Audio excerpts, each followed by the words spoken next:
Welcome to the Be Unstoppable podcast. Me and the team are so glad that you're joining us for this episode.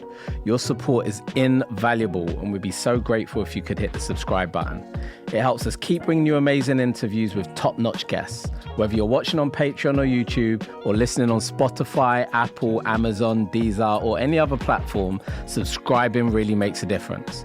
Thank you so much for your support. Let's get back to this episode. Hi, my name's Donae'O, and I'm an artist and an entrepreneur. And this is the Be Unstoppable podcast. Zook! Welcome to another episode of the Be Unstoppable podcast. Today, we have the incredible honor of hosting an artist who has been a pioneering force in the UK music scene for over 2 decades. From the moment his track Bounce hit the airwaves, Donae'O has been at the forefront of shaping the sound of UK black music. Growing up in northwest London under the watchful eye of a strict father, Donae'O's journey is a testament to his relentless drive and passion for music. His upbringing instilled a strong work ethic and discipline, which has undoubtedly contributed to his success. Donae'O's worked with some of the biggest names in the industry, including Giggs, JME, Calvin Harris, and so many more. His track Party Hard became an anthem in the UK club scene, cementing his place as a musical trailblazer. His participation in the Power Up initiative revolutionized his business setup, further propelling his career, whilst a recent neurodiversity diagnosis has also given him a profound understanding of self, leading him down an enlightened path. Today, we'll delve into his inspiring story, the challenges he's faced, the lessons he's learned, and the vision for the future. Donae'O is not only an artist, but is also a businessman, a visionary who truly embodies what it means to be unstoppable. So, ladies and gentlemen, please welcome to the Be Unstoppable podcast, the one and only Donae'O. Donae'O. I had to do that. Lord of mercy. See me now? I had to do that. Had to do it. Now we've got that out of the way. And now we're good. We're good. How are you? I'm good. How are you, man? Boss man Ben, yeah? I'm good, thank you, my brother. Welcome to the Be Unstoppable podcast. Thanks for inviting me, man. It's an absolute pleasure to have you here and to have you on. I want to start with your early life. That's where I want to begin. Growing up in northwest London. Mm-hmm. How did your upbringing shape your character, your work ethic, and what was that like? My mum and my dad was the draconian one. My mum was the free-spirited one. So my mum, to give context, you know the Children in Need adverts? Yeah. That was my mum. As in? That's how poor she was in Ghana. Okay. She lived that Mm-hmm. to owning houses in Ghana and coming over here. So my mum's got an entrepreneurial spirit in her. And my dad was a general in the army in Guyana. And he was the kind of work ethic. They both had work ethic, but one was more free-spirited and more entrepreneurial, think on your feet. The other was more like strict. Like my dad worked for the Metropolitan buses from when I was born. So he was like a conductor, and then he moved up to driving buses, and then he moved up to actually running like, I don't know what you call it, a controller or whatever kind of thing. Whereas my mum, she moved freely. Like, say, for instance, there was a period where my dad was somewhere else. And my dad was in jail, basically. And I must have been like 6, 7. And we were, because I've always been growing up, I've always been between working class and poor. Mm-hmm. But there was a period when we were so poor, it was cheaper to live in Ghana. Okay. So my mum took us to go live in Ghana for like a year to get our stuff set up. And how old were you when that happened? I must have been like 7. 6, 7. And what kind of impact did that have on you to leave the UK? That must have been a culture shock. It was a culture shock because we wasn't told. I was in the airport on a plane, and then I'm in this hot country, and then I'm realizing my dad's not here, and then I'm wilding out. Like, I didn't lose my accent. My sister lost her accent and everything. Me, I didn't lose my accent. Yeah. Nothing. I was just like, I want to go home kind of thing. Yeah. So it wasn't like, I never adjusted into the lifestyle, but lived there. Yeah. So how long were you in Ghana for? Like a year. Okay. Went to Acid Academy. Yeah, got licks and everything. you see that it's funny as well because they actually put a lot of effort into making sure that you're educated right and stuff like that. Like one of my punishments was, you know, when Bart Simpson writes on a board, I had to write "Let bygones be bygones" in perfect calligraphy. Wow. All the way through, like things like that, and you're not realizing what you're doing, kind of thing. And they were very smart. Like my brain, like when you mentioned the neurodivergent thing, I kind of always knew. But my mum, I used to have problems at school, right? So the teachers, I'm 41 now. So when I was like 3, 4, 5, 6, 7, 8, there was no neurodivergence. You're just a bad kid. Yeah. And I was so troublesome, the teachers would just put me to sit on the carpet and not interact with the kids for the whole day. So I never had no like sociable skills or whatnot. So when we went to Ghana, all the teachers told my mum that there's something wrong with me. I'm dumb or something like that. Yeah. And my mum said to me, because I asked her, why did you get me a tutor? And she was just like, because I speak to you every day and you don't seem dumb to me. Yeah. And then we got a tutor. The tutor did one lesson with me and told my mum, there's nothing wrong with him. He just learns differently. We're going to have to rewire his brain because they haven't taken the time to do that. So at 6, 7, I'm learning 0 plus 0, 0 divided by 0. By the time I came back, I was doing algebra and everyone's just learning about division. Okay. So in Ghana, it accelerated your learning and your education. Yeah, because it was kind of like, they didn't look at it as a problem. They looked at it like he learns this way. He thinks differently. Yeah, and I know how he thinks. So this is how we're going to... And that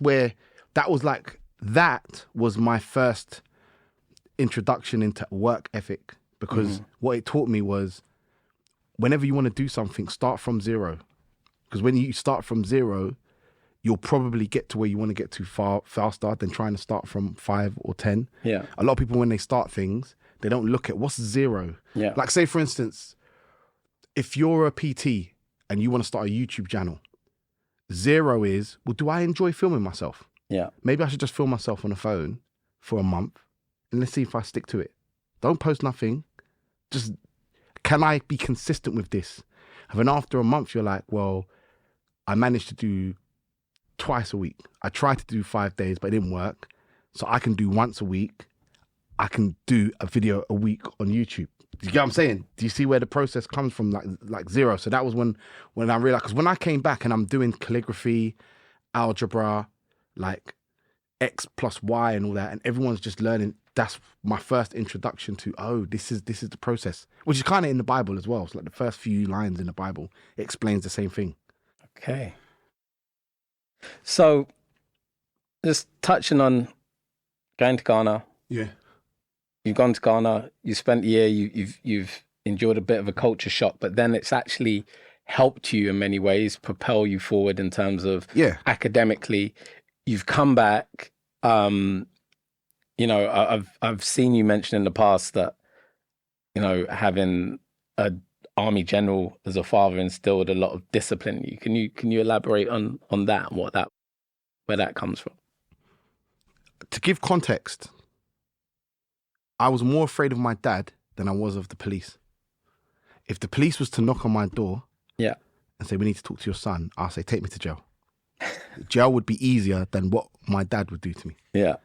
And that's like, I'm not even like, it's funny to hear it say it's funny, but going through it was not funny. Yeah, I can imagine. Yeah, so like, my dad was just very draconian, just extremely, but his dad was draconian with him as well. So I wasn't really allowed a lot of leeway when it came to certain things. But I think the work ethic didn't just come from him being draconian towards me. He himself was both my mum and my dad were hard workers. Do you know what I mean? Like my dad never took holidays. Like, he was always on time to work. He never did things in halves. He'd upset a lot of people at work because he'd be too to the book. So part of it, yes, his discipline was a bit much. Not even a bit much, it was very much. But he was also a great example. So I think a mixture of the two. My dad was like, if I catch you smoking cigarettes, I'll get the whole cigarette box. I'll put the cigarettes in your mouth and I'll light all the cigarettes. Do you know what I mean? Yeah. And it's like, he used to do that with food. Like, he's actually done that to me. Like, I'll accidentally eat a chocolate from, like my mum would buy like loads of Mars bars. My dad would make me eat all the Mars bars. Okay. And then, like, it's like, so I know he would do that. So he was like, if you're going to shot crack, I'm going to make you sniff it. And you're going to sniff all of it. Like, yeah. So my dad was like, he was very, even little things like, he used to tell me all the time, if you get a girl pregnant, I'm taking you out of school, you're getting a job. Okay. Like, because he was so, I feel like his example and his draconianness and him following through on it kind of scared me into badness, scared me out of doing badness. Okay. I was going to ask you, like, what effect did that have? Did that, because some people would run towards doing wrong to try and test him. Bro, others would run away from that. I used to hang out with a lot of older guys, but everyone knew my dad. They would roll around and rob people. As a young person, you're thinking, I want to get involved. And they'd grip me up and be like, nah, we don't want no problems with your dad. You stay over there, innit? Like, you're not getting involved because I'm not dealing with your dad. Yeah. Like, it's long. So it saved me. Like, his and it taught me how to move as well. Because it's kind of like within that environment, we're all struggling. And as long as you can stand up for yourself, you're kind of safe in that environment. Yeah. As long as you're not loud and you're not a show off. Yeah. Even that, stuff like that. Like, my dad hated showing off and boasting and stuff like that. And if I had an argument with someone, he said this to me, he was like, so why are you bothered? Like, why are you telling me that some man has told you something and then you're upset? I don't want to hear that. Yeah. So, my dad was like an extremely honourable man kind of thing. But he was definitely way too strict on me, but yeah. So, and how did that translate to your relationship with your parents? You know, you say your mum was free spirit, your dad was quite draconian. How did that manifest in terms of your relationships? I just think you have different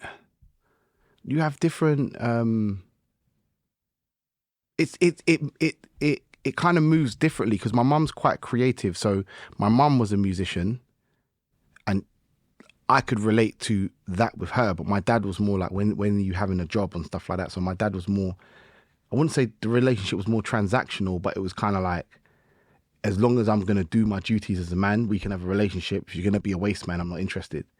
Whereas mum was a bit more like, I need you to have some level of an entrepreneurial spirit to survive. Like, otherwise this is long as well, kind of thing. So there was pressures from both sides.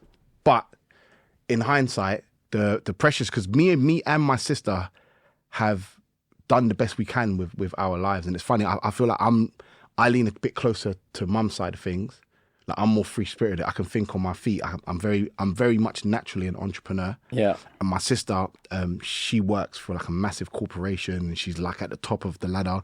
So she's more like dad. But both of us mix and match both things. Like, say, when it came to the BLM situation, my sister was the one that was educating the company on, you know, what it's like to be a black woman with and then like the stories she would tell me and the language and the conversations she would have and stuff like that. So,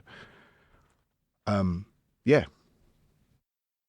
Cool. It's funny how our parents can really influence us and the way that we move without us even realizing. Like, yeah. I was thinking the other day, you know, my mum used to tell me, there's nothing that you can't do.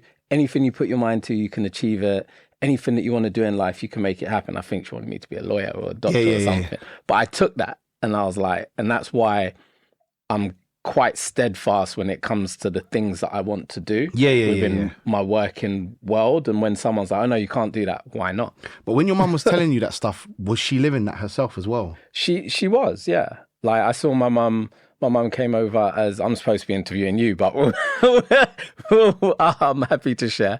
You know, my mum is a first generation immigrant from Jamaica. Oh, sick. And she came over without any qualifications. Right. She came over before she was allowed to take her exams. And I've seen her growing up. I've seen her get her O-levels, then become a lawyer, and then pass the bar and qualify as a barrister. So I've visually seen her achieve her dream of becoming a barrister. So her saying to me, anything you want to do, you can achieve. I believe that. You know? Yeah, that's what I'm saying. I think when it comes to parents, telling your children is one thing, but telling them and backing it up with the actions is different.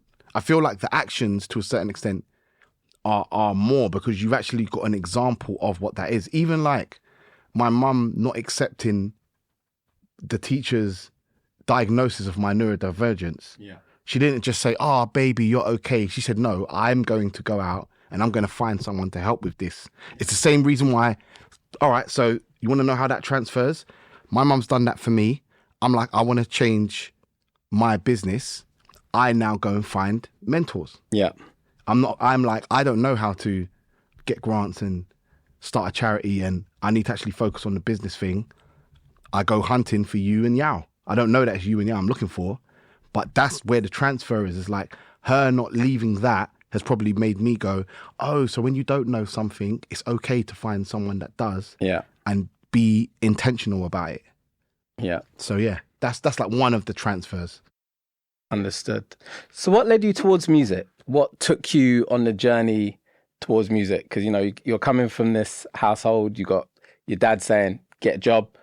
You got your mum saying, get a job, but, you know, be entrepreneurial with it. What took you towards music? When I was 6 years old, my dad put in a hip hop tape, and it had KRS-One, Kool Moe D, Slick Rick on it. And I remember there was a Kool Moe D song playing, and I remember thinking, I'm going to do this forever. And that's how it started. And then I was just obsessed with it. It was almost like God was like, I need you to figure this bit out of your life before you figure out everything else, because there's a reason I need you to do this. Because everyone else I speak to, they find their passions like later on in life, whereas I found my passion before I could even comprehend it was a passion. Yeah. It was more like, this is an order and you're going to follow it. Because I've always had a relationship with God. I've never not known God, even before I understood there was religion. So I was just like, okay, cool. Well, I enjoy it. So I've yielded to it, because you kind of got to yield to your blessing before you get the blessing. But how do you know that that's God talking? And I want to get into, you know, you've mentioned God a few times just at the very beginning of this conversation. So I do want to get into understanding your relationship with faith. But how do you know that's God talking to you, saying this is what I should be doing? I think for me, I don't know if it's different for everyone. I don't want to say that. But I think I can tell you how it works for me. If there's an emotional connection to the thought, and there's something that is on my mind all day, like God speaks to me in like visions, or say like with my name Donae'O, he'll speak to me in visions, or he'll put a thought in my head that sounds like it's my idea, but it's not really. So say like with the rap song, it's like, okay, cool. Now you've heard what I need you to do. Just do this. So with my name Donae'O, I prayed to God, arrogantly thinking I'm asking him for something. I'm thinking, I want a name like De Niro, which is masculine and beautiful to me. It's a masculine name, but it's quite it's sexy. You get me? Means money in Spanish. Yeah, pause. But it's vibes, isn't it? So I'm like, I want a name like that. Yeah. So my friends start a group called Donae'O. So I'm like, that's the name. But I'm not going to teeth my friend's name. Yeah. So I'm like, can I join the group? I joined the R&B group. They disband, they break up. I asked everyone if I have a name. One of my friends says, when they all said I can have a name, and one of the friends said, you know the name means gift from God. He doesn't even know I've prayed for the name. But really what happened is God was like, I need you to find Donae'O. It sounds like this. This is why I want you to have it. Now go and search. Okay. Does that make sense? So it's like, it's really like it's either like a loud example or a loud vision. And sometimes as well as other people, like I might just speak to someone and then we're just having a long conversation about something. Like this whole, my relationship with you started from a conversation with my friend that was confused about how certain companies were getting £1 million grants in COVID. Yeah. And he said to me something interesting. He said, everyone's angry about this. I want to know how they did it. And I thought, why don't I want to know? Then that brought curiosity. And then I went on Twitter, not even to look for it. But again, it's like now it's in my brain. Yeah. Funk Butcher starts talking about Power Up. I'm like, oh, I know Butch. Then me and him talk, and then.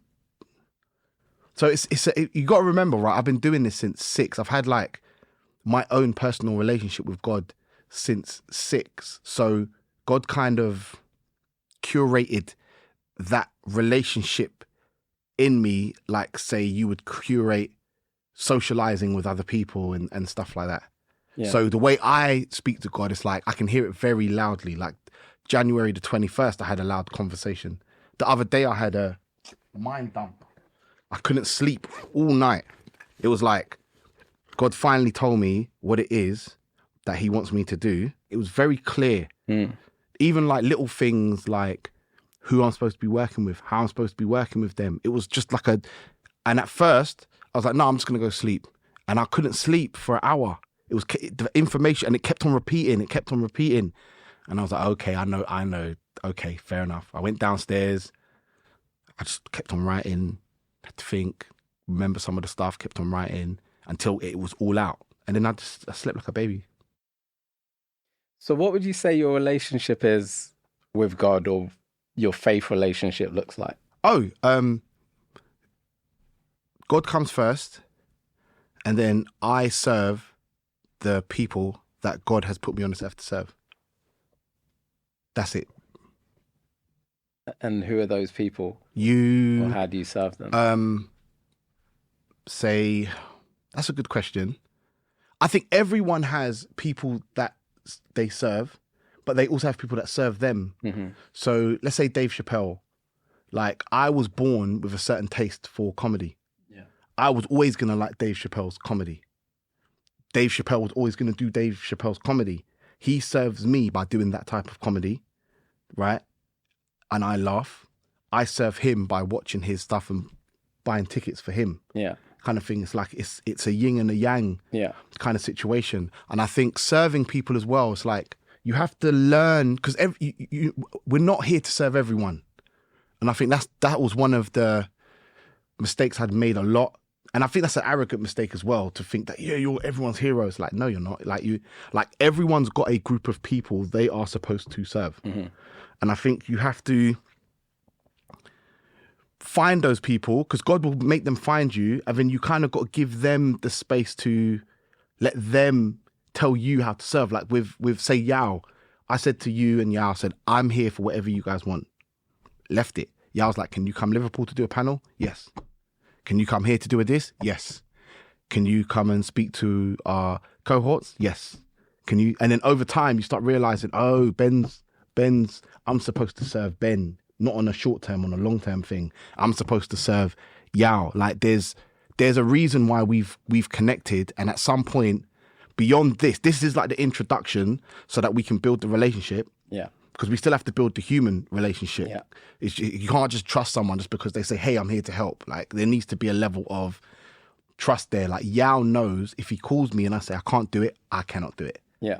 But if I can do it, I will do it. I know Yao will sort me out certain things. Say, like, with you, like, when we did the Power Up grant, I done what I needed to do with it. I showed you what I did with it. There was a level of trust there. I'm like, I need some more money. I've got other plans. You're like, we can't go here, but I'm going to introduce you to A, B, C, and D. And then I've gone to A, B, C, and D. Obviously, I've hopefully, not respected your name. What's the word? I've done a good job of representing you. Now those people look at me like you. Now over time, I'm like, okay, cool. Ben's a connector. Like now I'm starting to see like, and then another thing people don't realize is we're all supposed to serve. So say like I'm supposed to serve you, but you're also supposed to serve me. Absolutely. If it's a one-way thing, I think God's saying, I need Ben to go here. Mm-hmm. I need Ben to go from point A to point B, and you've got the thing he needs to go from point A to point B. Once he's at point B, you two need to leave each other alone. Interesting. There's a story, Joseph with the Technicolor Dreamcoat? Yes. Yeah, in the Bible, that whole story explains that. Joseph had brothers. He told the brothers that they were going to serve him or he was going to be their king. They got jealous. They tried to sell him. They tried to kill him. They felt bad. Then they sold him into slavery. long story short, he done a few things. Pharaoh's like, I need you to work for me. There's a famine for 7 years, but he saved for 7 years. When the 7 years of famine happens, they need to come to him and he looks after them. They realize it's the brother they tried to kill and they're thinking, oh, he's going to murk me. And he was like, no, God ordained you. Like, my journey was to be here so that I can save the world, right? And it was God who ordained you to do the badness. Yeah. Because I would not have gone on the journey I needed to get there. If you hadn't directed me. Yeah, so God needed me to get to B. And I wouldn't have gotten to B if you guys didn't do what you did. So you needed to get me from point A to B, and then we needed to separate and then go on. So I guess that's also we're going quite deep here, but that's also a look into divinity, I guess. So yeah. You know, you're starting to talk about every action having a reaction and, you know, the guidance towards your right path. So, you know, when people kind of go, oh, I've just lost my job, what am I going to do? And they're down dumps. Actually, you can look at that in a different context. I've just lost my job because God is redirecting me to where I'm meant to be. Yeah. And maybe you need to go to the dole, because that's a good example, right? If you have had 4 jobs in a row, you've done the CV, you've done the interview, you've done really well at getting the jobs. Yeah. Never been fired, never not had a job. Yeah. When you get fired or don't have a job for the 4th time, a lot of people's instinct is, I'm a waste man, I ain't got a job. But your past doesn't say you're a waste man. Your past says that when you're ready to get a job, you'll get one. So maybe you need to sit down for a bit and not worry about money, worry about where am I supposed to be? Because you're not a waste man. Because the last 3 jobs you had before this, it wasn't like you was just lounging around and doing nothing. So clearly you was fired for a reason. Does that make sense? Yeah. Like, if it doesn't... No. It makes complete sense. Like, I'm very much of...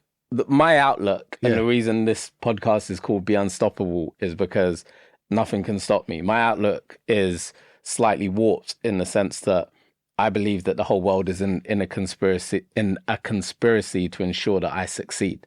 So every interaction I have, positive, negative, every thing that someone might deem to be a bad thing, I spin that on its head and go, oh, okay, that happened. Yeah. It wasn't very nice going through it, but actually that's meant to happen so that I can go and be great. Yeah, basically. Because I'm unstoppable. Yeah. Because the thing is, unless you are actually being lazy, you kind of got to look at your past actions to know who you are as a person. And we're so busy trying to survive, we don't actually look at ourselves. Yeah.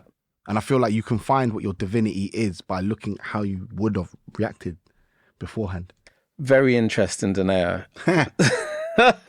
So just coming back to the music. Can you share with us the story behind your first big break, which was Bounce? How did it feel to see your music starting to gain traction within... This will give you context. So grime was the first scene I was in that I did well in. Then it was bassline. Then the 3rd scene was funky. Then the 4th scene was house with Gone in the Morning. Then the 5th scene was rap. The 6th scene was Amapiano, UK Amapiano. The 7th scene was drum and bass, which I'm doing now. So yeah, that's the timeline. Yeah. And then I think the audience wants me to go back to funky now. And then within that, there's elements of reggae, dancehall, jazz, R&B, pop. I had a teeny weeny reggae moment. Teeny weeny. You have to ask DJ Face about that. There was a tune that was popping off, but I don't know. I think I was just supposed to do that little run. Yeah. And then I did the acoustic album where I was doing beatboxes and stuff like that. With Stay Scheming came. So yeah. I made Bounce when I was 17. Yeah. And I met Sticky at that point, and we went up and down the country and promoted that song for a year. Do you know what I mean? Just like, he'd let me just jump in his car and just go to his bookings, and I'd host a set and then I'd perform Bounce and stuff like that. And that kind of taught me how to promote music. The legendary Sticky, producer of all types of key records back in the early noughties. Yeah. So from that, so you learned how to promote records. Fast forward, Party Hard happens. Yeah. Consider UK club anthem. What was the inspiration behind the song? And did you anticipate it, that it would become such a prevalent record within the club scenes? You throw that on now, goes off. Mm-hmm. No, praise God for that, yeah? I can see you smile. You're like, yes, it does. Yeah. No, because you know what? I think I've come to a state where I'm just like, wow, God's really blessed me, man. So when I'm smiling, I've gone, man, I've always been close to God, but now I'm older, I'm like, I wish I was closer back then. I would have seen a lot of stuff sooner. Yeah. Do you know what I mean? Because even at that period, everyone was like, how did it feel? What I would say, how I handled Funky House was how God wanted me to handle everything. Because I wasn't feeling anything. I wanted to have a 9 to 5. Mm-hmm. And music was a way for me to not do badness on the side to survive while I'm working a 9 to 5. Because all my friends were doing that. Can you elaborate on that? What you mean Okay, by so that? I did the grime thing and the baseline thing, and I was living the artist lifestyle. Okay. No money, you're being artistic, you think you're gonna blow. Yeah. And then again, like, this is where my dad comes in. At some point, I'm thinking to myself, this is whack. I don't like this. Like, I'm 23. I've never really had a job. I'm always broke. I can't take girls out on dates. Yeah. My friends have been going Iron Apple since they were 17. Do you know what I mean? Like, I've missed out on a lot of things. Do you see what I'm saying? So I decided there and then, I'm stopping music and I'm going to get a job and I'm going to fix up and I'm going to start creating a routine and I'm going to fix all my issues, waking up early, my issues with authority, all of that. I was like, this is not cute. Like, I need to be a man now, like, kind of thing. So my friend got me a job at Carphone Warehouse. And then that's when reality set in. Because I'm used to the hood. I'm used to people decided to become gangsters and other things. Yeah. Right? I'm used to that. So I'm thinking you just either decide to be bad or you don't. Mm-hmm. I'm used to that. I'm used to being around real badness kind of thing. Yeah. I didn't realize that there was plenty of good people that had to do badness. Like they kind of basically, their choices were really limited. So I'm going to work with people that are like good people. I've seen them out on road. They don't hang out in a gang. Like, I'm getting to talk to them and man's selling crack. And I'm like, why are you selling crack? And he's like, bruv, I'll be honest with you. Like, I've got 3 kids and I got married last year. I don't have any degrees. Like, this job is not paying enough. Yeah. And I need to do that. And when a guy's telling me we're having a real talk and he's not happy about it. Yeah. Or he doesn't want to do it, but out of necessity. Out of necessity. He has to. And like the conversations I'm having, and then my next friend's money laundering. Like, bruv, like, if the police, it's like, D, how else am I supposed to? Similar story. Like, it wasn't like these guys were just like, I want a fancy car. They were me without no other options. Yeah. And that's why I got back into music. I was a very, very, very hard-working man in that job, and I did excellently. So much so that I was given so much leeway by my manager and stuff like that because they knew I would get the job done, kind of thing. Then I just decided, right, I've got a talent. I like funky. I'm just going to release tunes. As long as I can make 150 a month, that stops me from doing other things because those conversations made me realize I'm no different to them. And if they had to do it, I don't care how draconian my dad was or whatever. I'm a man now. If I get myself into a situation where I have a kid or whatnot, that might be me. Yeah. That scared the hell out of me. I was like, I don't want to do that. So then I started putting out like funky tunes. I was actually the first record. You know, I gotta get up, I gotta be strong. Okay. So that song, even that, the rain keeps falling down, that's me like, that was before I actually grew up. That was me having a conversation again with God. Mm-hmm. And God's like, I've given you everything. You need to deal with it now. That's why the song's called I. Okay. So I'm complaining to God. And he's like, what are you talking about, bruv? I've blessed you already. Like, I'm not going to hold your hand while you're doing this. Yeah. So then I put out I. And then I put out Devil in a Blue Dress. And then, boom. The rest is history, yeah. So you put these records out. Mm-hmm. They're gaining traction in the clubs. gaining traction is an understatement. It's going off in the club. Devil in the blue dress is popping. You're now Donae'O. No, I'm not Donae'O You're not yet. Donae'O yet. No. Okay. So it's starting to happen for you. But I'm making money. It's starting to pop off. You're Yeah. making money from these songs. Yeah. But you're still at Car Phone Warehouse? Yeah. Or you've left? No, I'm still at, because I've, like, you got to remember, like, the humility was kicked. This is what I'm saying. Sometimes you got to let God work on you. You got to let the situation work on you. By the time Devil in the Blue Dress had done well, I'm already 6-7 months into I've got a responsibility. I need to wake up. I need to go to work. I've got a manager. She was such an amazing manager. Like, if I did right by her, she'd do right by me. If I needed to go job interviews, she'll say, look, just say you're sick. I've got your back. Like, I had it so good when they were doing a reshuffle. I always sat next to the people that ran the companies because there was no other seats. Girls would come and talk to me and bring me food and da-da-da-da. One day I asked them, I was like, why do you let me, like, when they turned off everyone else's YouTube, my YouTube channel was still on, but everyone was like, just don't tell everyone. I was like, why do you guys let me do this? And they were like, because we see when it comes to work, you tell everyone to leave you alone. Yeah. Like, you are allowed these leeways, even little things like that. So my experience with growing up was quite, in that small period of time, was quite positive. Yeah. It was like, if I do the work and I work hard, it will benefit me. So by the time Devil in the Blue Dress came out, I wasn't looking at it like, oh my gosh, everyone loves me. It was more like, right, my goal's starting to work. I make this amount of money from work. I'm making a little peas, and I'm not making loads of money. The first 10 bookings were free. Then I'm charging like $150 a booking. And I've told my agent, don't charge any more. When I put out a second record, then we can increase the money. When I charge a third record, then we can increase the money further than that. And I'm making my little money per month, putting that away in savings. But at that point, my mind had already changed. I didn't have an artist mindset anymore. I didn't have when I say artist mindset, we all are attention seekers. Whether people like to admit it or not, we're attention seekers for a reason. Like, and if you can home it, you can use that to entertain people and do good for people. But my one was humbled.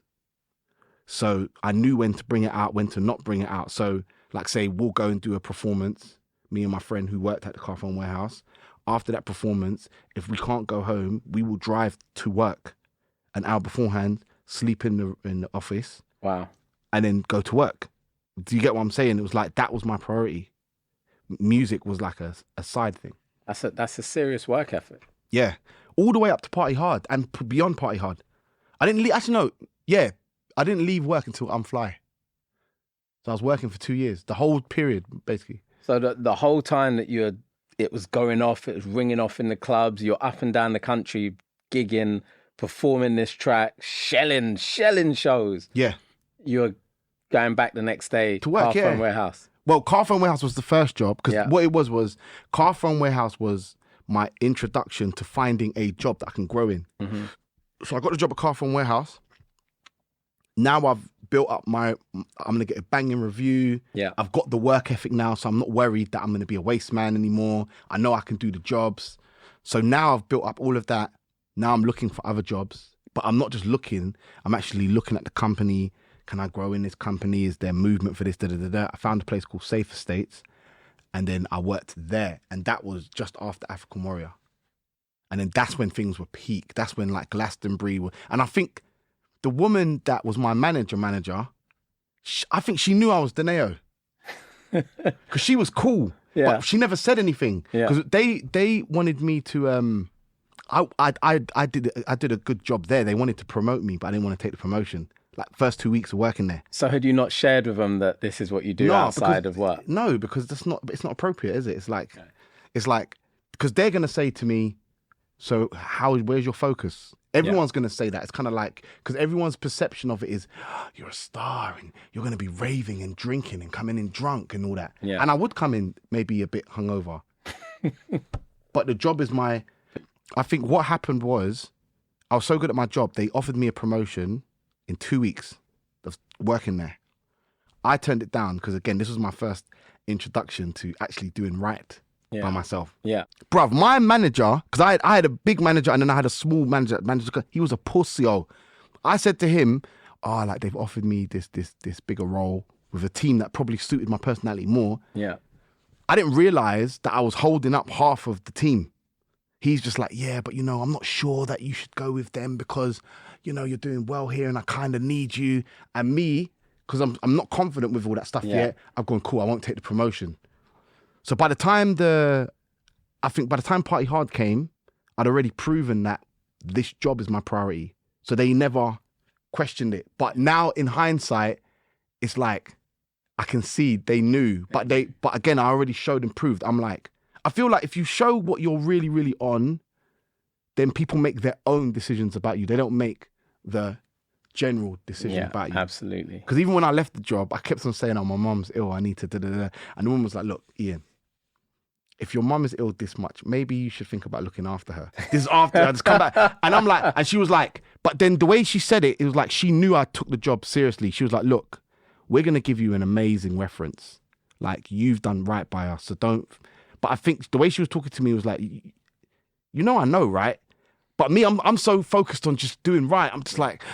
So, yeah, that was like after I'm fly. So at what point did you say, okay, it's getting too hard to juggle the two worlds. I need to focus on the music. I need to go in. That conversation started it because she wasn't firing me. Yeah. She was basically saying... You can do what you're doing, but you're burning a candle at both ends.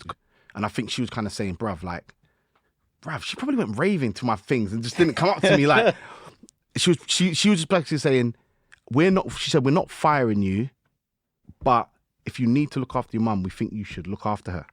But it was more, I think she was saying. So she was giving you an out. Yeah, but I didn't want to take that out. Yeah. And then I was having conversations with my mum, my dad, my friend. So if my job is making a certain amount and music is making me 3 times that amount the job was paying me, I would leave. Yeah. And the job was doing that.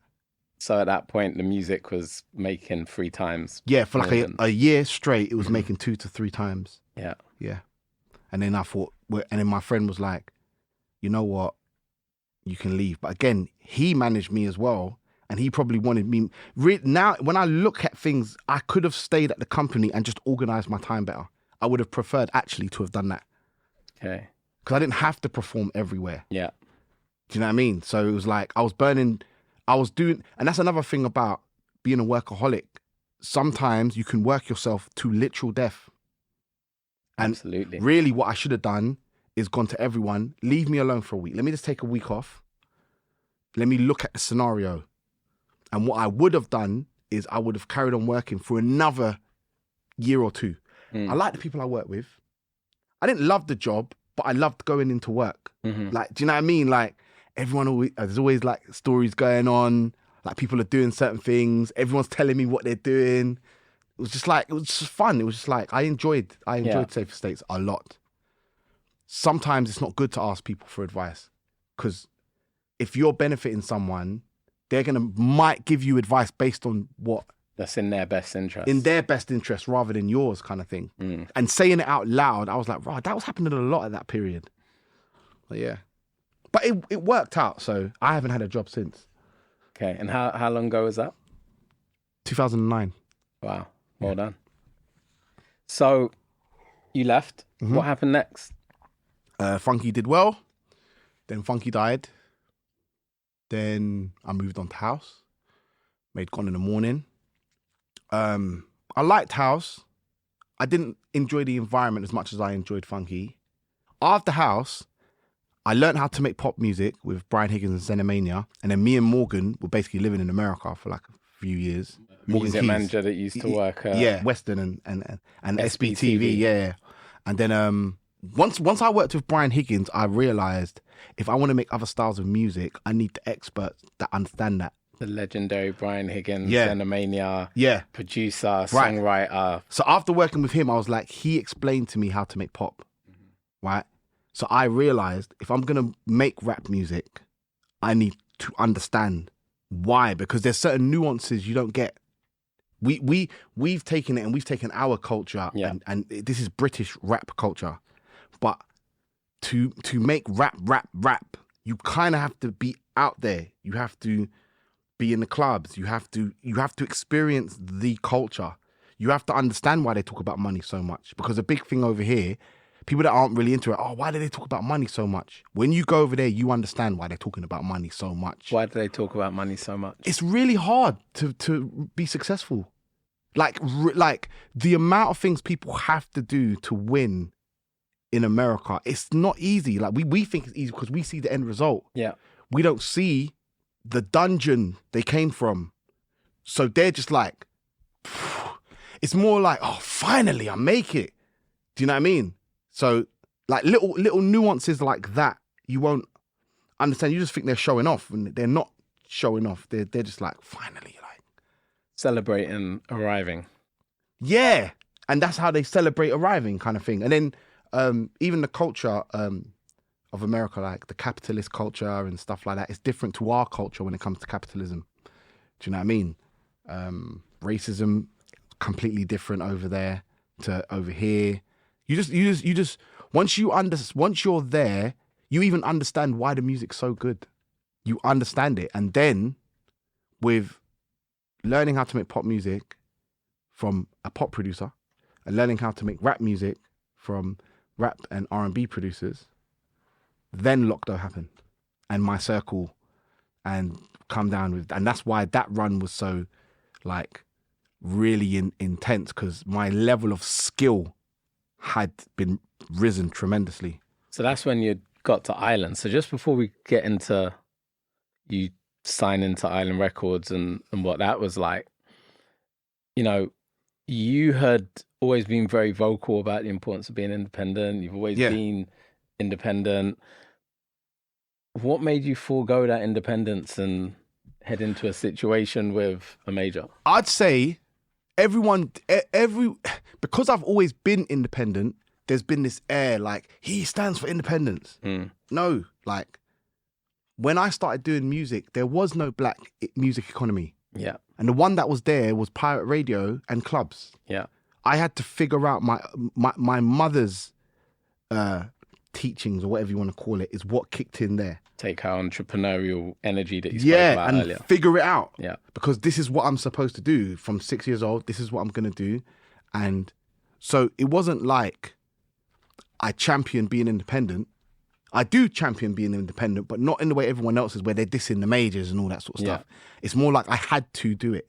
There was no other choice but to do it, kind of thing. And I became so good at it, I stuck with it. Do you know what I mean? I was able to buy a house from it.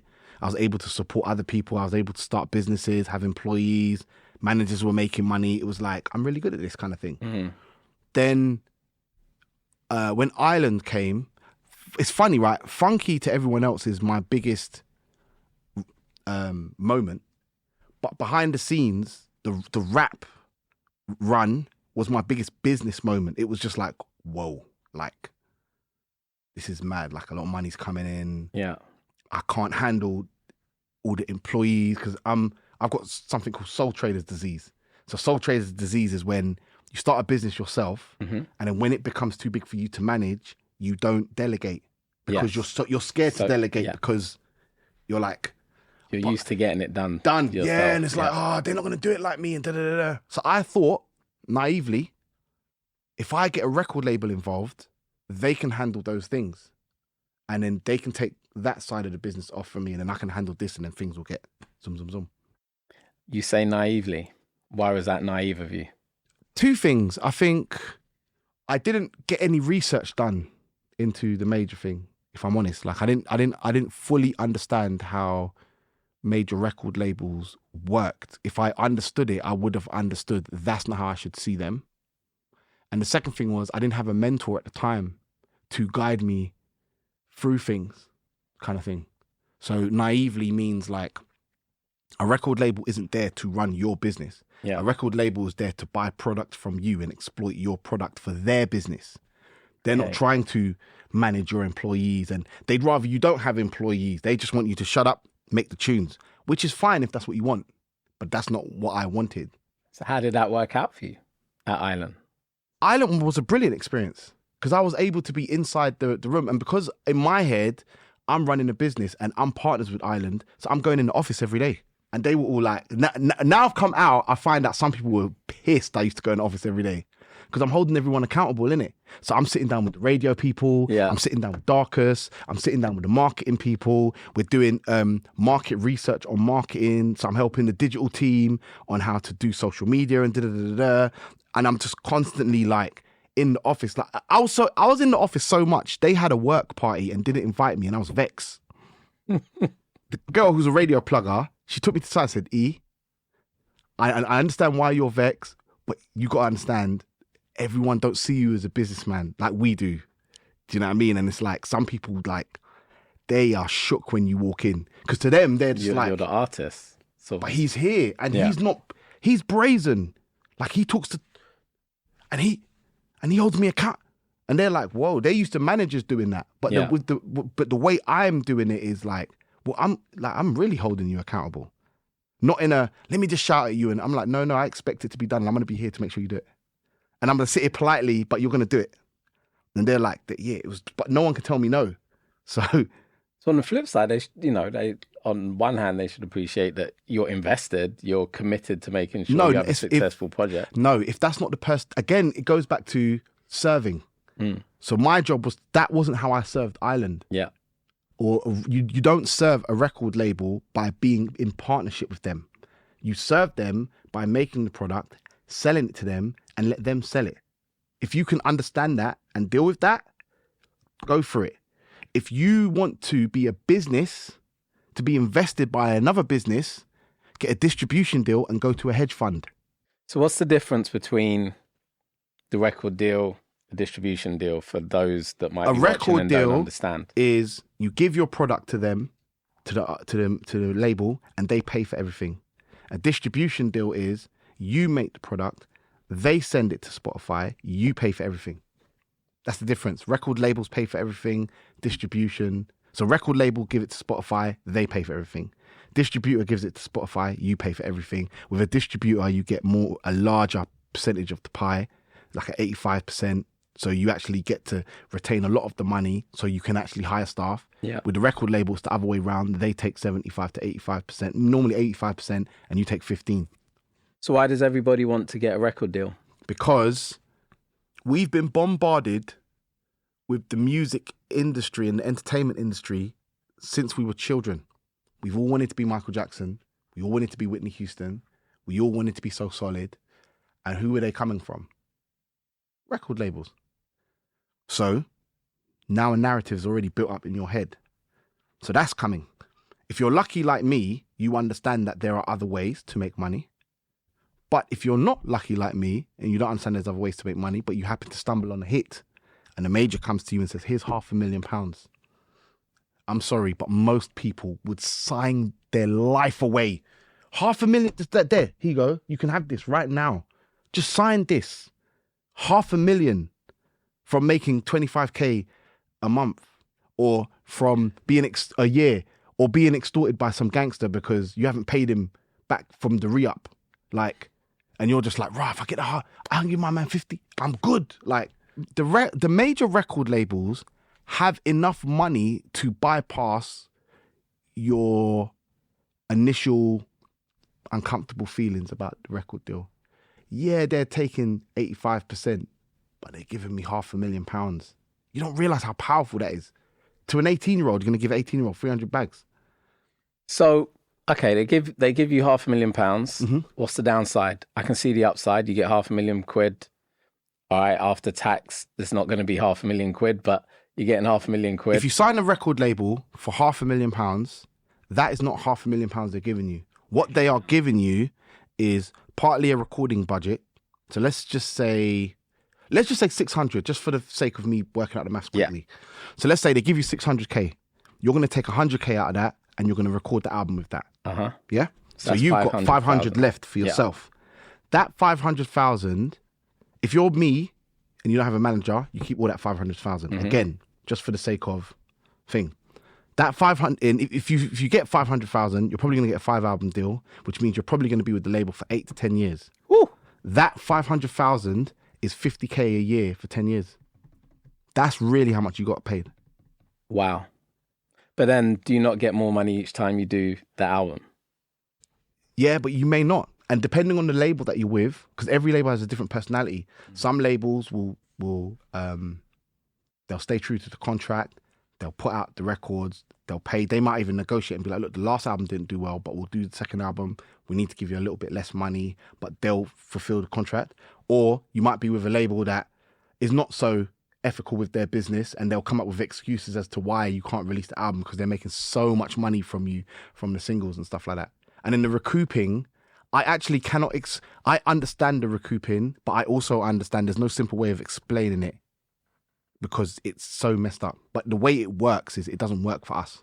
We don't get paid until they get paid, and we have to pay back the money they've paid us through our percentage. Then we get paid.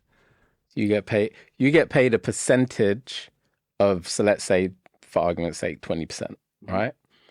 But that 20% isn't actually a 20%. No. So for math's sake, you give me 200 grand. I need to pay back that 200 grand to you. Yeah. I would need to make the label £1 million before I break even on that 200. And then after that, then I get money. Yeah. So the label's made up until that point like £800,000. Yeah. And I've made nothing. They've made 800,000 and I've paid back my 200. But when I explain it to business people in other sectors, they understand exactly what I'm saying. And the first thing they say is, why do you accept that?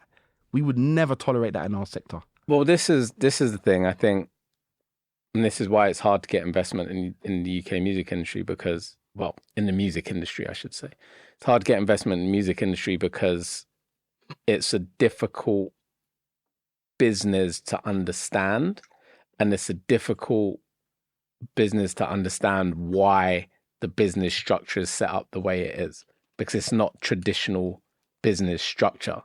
Can I be blunt? It's not difficult to get money from music business. This is how things should be done. If you want to do business in the music industry, don't ask anyone in the music industry for business advice. Unless it's you and Yao. And for those listening, Yao is an amazing guy who works out of Liverpool and is very connected. He's a connector within the UK music and Natalie scene as well. If you want to learn business, you're going to have to study business from the tech industry, from the food industry, from whatever industries that's there. You're going to have to learn business there. The reason I say that is because they've got unions and other things in place that protect them with certain things. So yes, people get bumped and stuff like that in those industries, but you're slightly more protected. Even the musical industry, you know, like everything in Piccadilly and Broadway and all that, even they do more ethical business than the music industry does. Yeah. Do you know what I mean? So the first thing I would say is to make it simple, run your business for 12 months, collect the accounts for 12 months, find out how much money you spent every month, find out what goes in, find out what goes out, have a profit and loss sheet, send that to a hedge fund. They will understand that. They will come back, ask you questions, and you will negotiate what actually makes sense. They will take a percentage. So for instance, I met a girl that did an AI that will scan your face.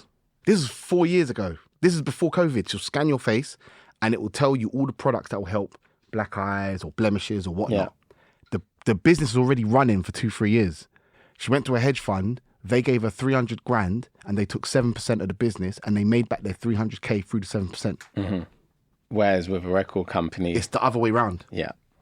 So one, like, it is very easy to make money. It's just we don't know how to organize the information to go to a hedge fund to say, hey, this is how it is. And it's very easy. Just like, we're all smart. Like, you know how to do maths. If I make £10 and I have to spend £5, I've made £5 profit.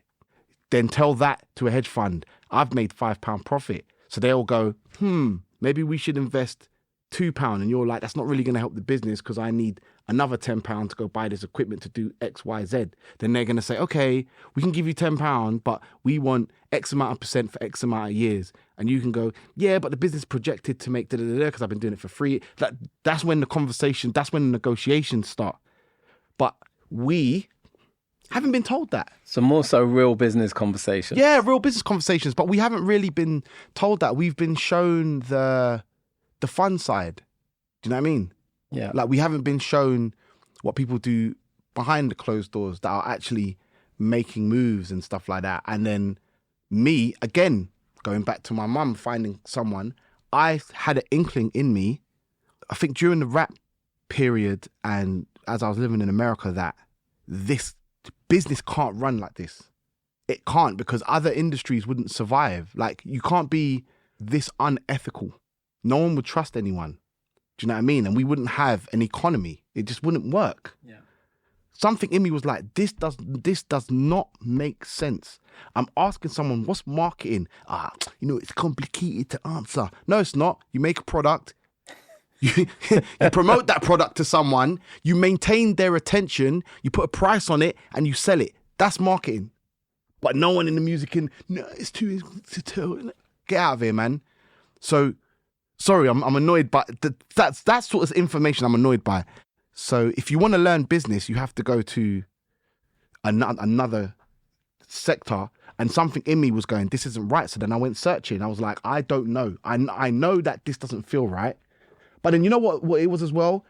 I don't run my business like how the music industry runs. I run my business based on how my mum runs hers. I run my business based on what I see from Carphone Warehouse paying people and da-da-da-da-da and re-te-te. So I'm like, the music industry does not run how the Donae'O business runs. And I'm doing really well. Everyone's eating. We're all good. I'm not messing people over. How does your business run? Normal. If I've got an agent, you take a certain percentage. It's cool. If I get a manager, we agree a certain percentage. Everything I get, money has to go through me first to the business. Yeah. Then I pay out. Yeah. Simple as that. If I want to hire someone for a job, I get my accountants to do the numbers and we figure out together, is this affordable or not? And I would do all that sort of stuff by myself, because it wasn't like a massive business. It was a small business kind of thing. Because I had a business that ran differently to this that I was doing well, I was like, this clearly isn't right. But I've got no other examples because I'm not doing it right either, but I'm not wronging people to do it. I'm just very unorganized. Yeah. But organized enough to maintain a business. Yeah. So then going back to, I don't know, let me go and search.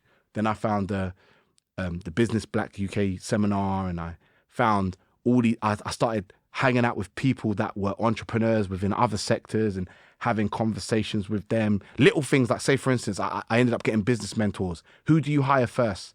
Everyone. Guess who you hire first? Who do you hire first? No. I want you, because I want to see if you. So what would you say your job is? I call myself a /executive. Executive for? A /executive. So I cover many different. Okay, so as a manager, who's a manager, Yeah. /executive, Yeah. who's the first person you hire? A lawyer and an accountant. Do you know what my mentors told me? You hired another version of you. Interesting. The graphic designer said, I hired another graphic designer. The tech person said, I hired another tech person. They all said the same thing. The content creator said, I hired another content creator. And what was the idea behind that? They were like, you got to build the business before you get someone to manage the business. Mm-hmm. It's like, you kind of got to have there's got to be money coming in before you get a lawyer to work for you. They're not negotiating anything if there's no business coming in. It depends what you're doing. I depends, get the concept. But do you get the concept? I get the concept. I'm not saying this is like law, but I'm just saying it's a different way of thinking. It's like, it is, I would have gone, oh, okay. And they're all saying the same thing. And they're all multi-millionaires. And it's like, or something like, one of my guys, we sat down and I told them how you pay things, how you pay people and whatnot. And he was like, look, if you find someone who's good at their job, find out how much they want and pay them more. Do you know what I mean? Like people will do their best for you if they feel valued. You're not taught that in the music industry. You're taught to wheel and deal and squingle and wingle. So through my journey of that, by the time I came to you guys, now my business mind has been reset.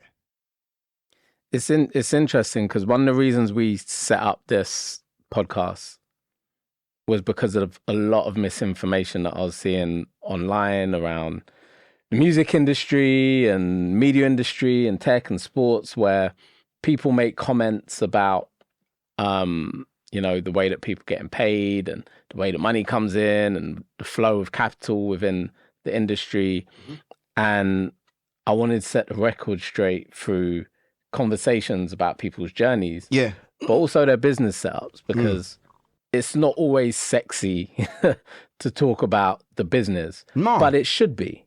No, it shouldn't. It should be. No, it shouldn't. No, it should be. I don't agree, but go on. You tell me why. It should be, because good business is as creative and can be as creative as making a record.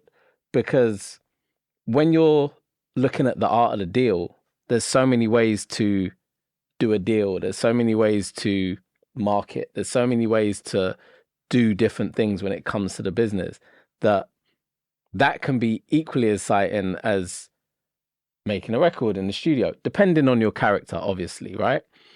And I thought it was important that people got to the crux of different types of structures available, different flows of capital, different ways that you can set yourselves up. So, for example, we've had people on this podcast who've set up their business a certain way, have the rights held a certain way, and that allows them to do business a certain way.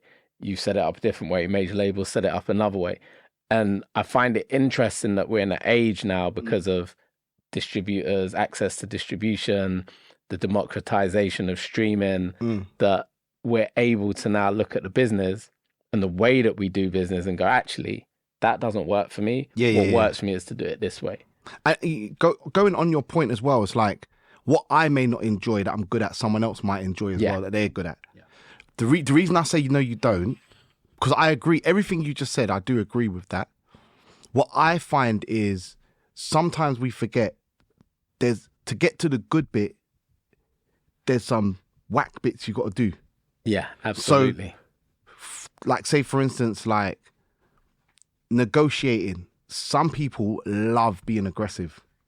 And if you want to get to point A to point B, you can't be manipulated to be aggressive with them. You'll just mess up the deal. Do you see what I'm saying? Absolutely. That's not a fun scenario, but you have to do that to get from point A to point B. It's like, this is a good metaphor. Do you like having nice smelling breath? Do you want your breath to smell nice? Of course. Is brushing your teeth sexy? No. But you have to do it though, isn't it? If you want to have nice smelling breath, you have to brush your teeth. Brushing your teeth isn't sexy. You get all the thing around your mouth. Let's be honest, like the toothpaste spills out, you got to spit it out. It's long, it's not sexy, but the end result is you have nice smelling breath. Do you understand? So it's like, I think what would make more sense to normalize is, yes, there's good bits. There's not necessarily bad bits, but there are bits that need to be done that aren't sexy, that you can't avoid. Yeah.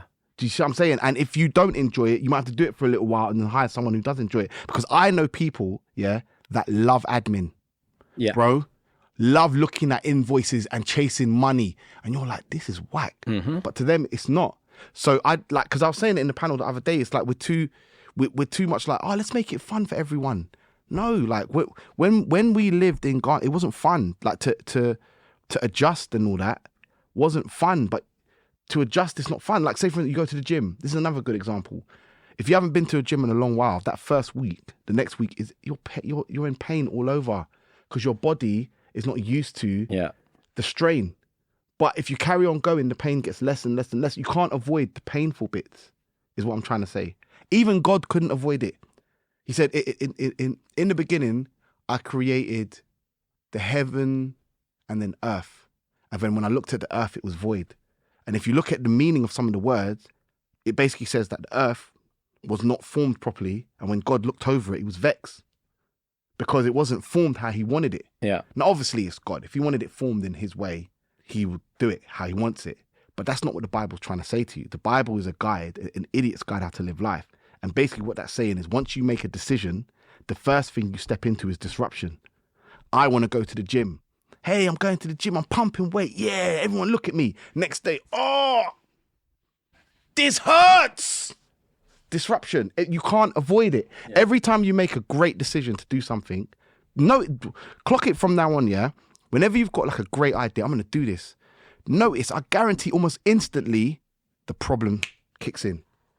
And then you got to, one by one, you have to solve the problem. Solve the problem. This podcast was one of them. Do you understand what I'm saying? It's like, you can't avoid it. And I think because we don't normalize, you're going to get punched in the face, you know? Nobody wants to learn to block. They just get punched. Okay, I don't want to do this. What's it Mike Tyson says? Everyone's got a plan until they get punched in the face. And what we don't tell everyone is you're going to get punched in the face. There's no plan that you're gonna have that when you've made the idea, you've stuck to your intention and said, I'm gonna do this plan. I'm telling you, the first 2 steps, the big problem will come.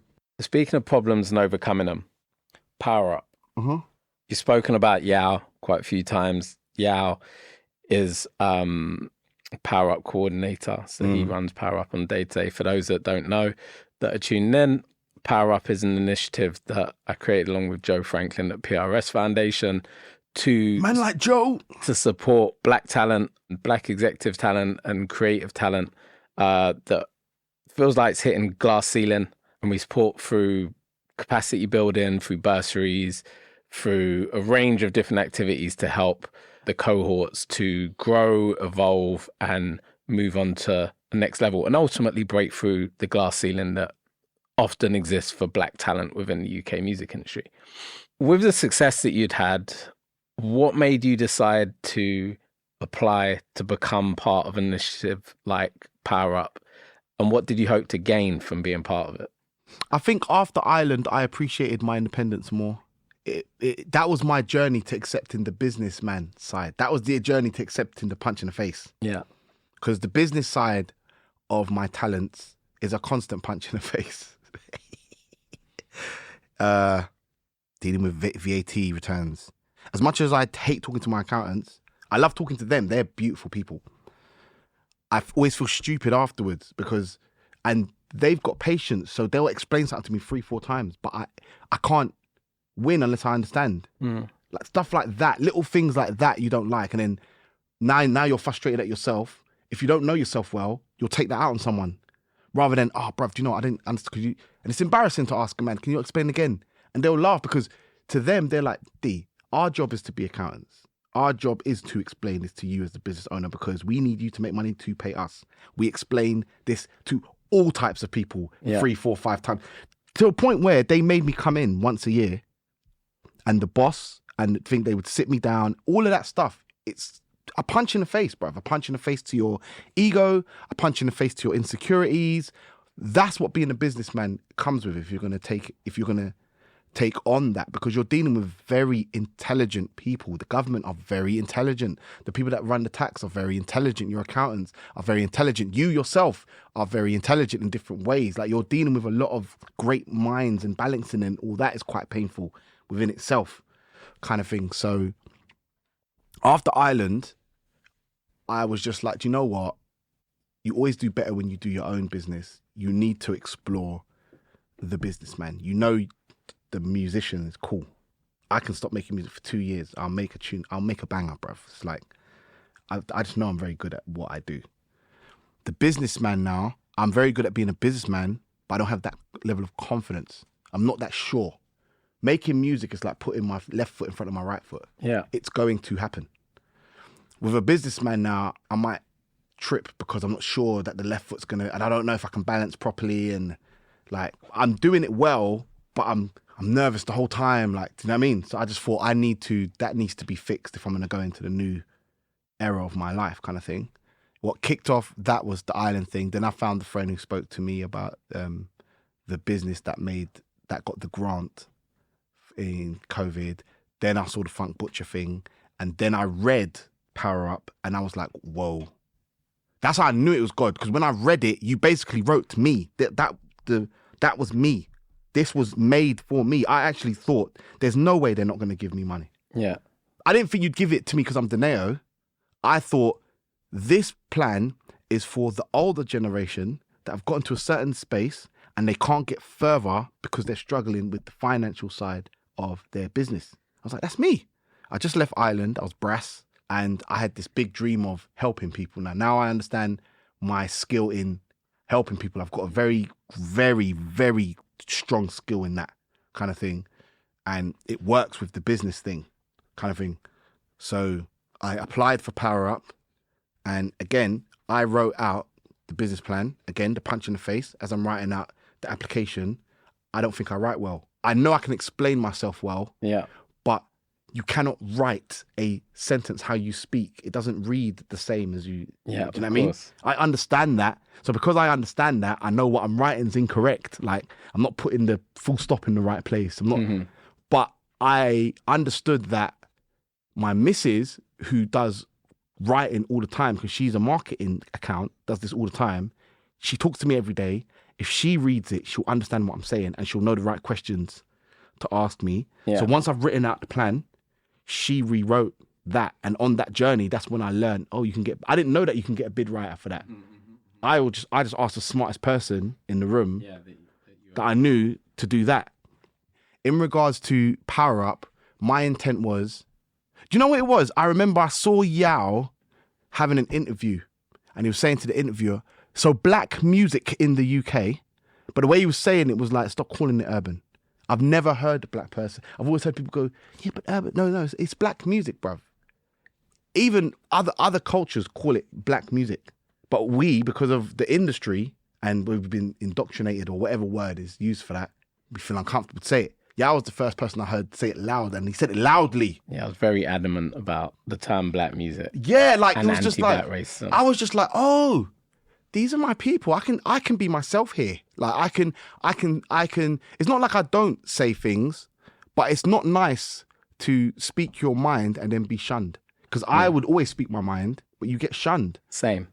But it's like, and I've got ADHD, so it's like, it's hard now, like the toothbrush analogy I just gave you, you don't want to know what I was going to actually say. Like I've learned to, I got an idea in my head that I wanted to give you a metaphor, and I was like, this is not appropriate to say. Say this.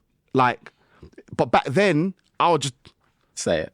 Yeah, and I don't mean inappropriate, like wrong, but like little things like, I never understood institutional racism. I never understood that me raising my voice a little bit to someone who's not comfortable with a person like me is threatening. I'm looking at it like we're having an argument and we're having a disagreement and we'll work it out. I'm not thinking you're wetting your pants and you're taking this way out of context. Yeah. Like I don't understand that.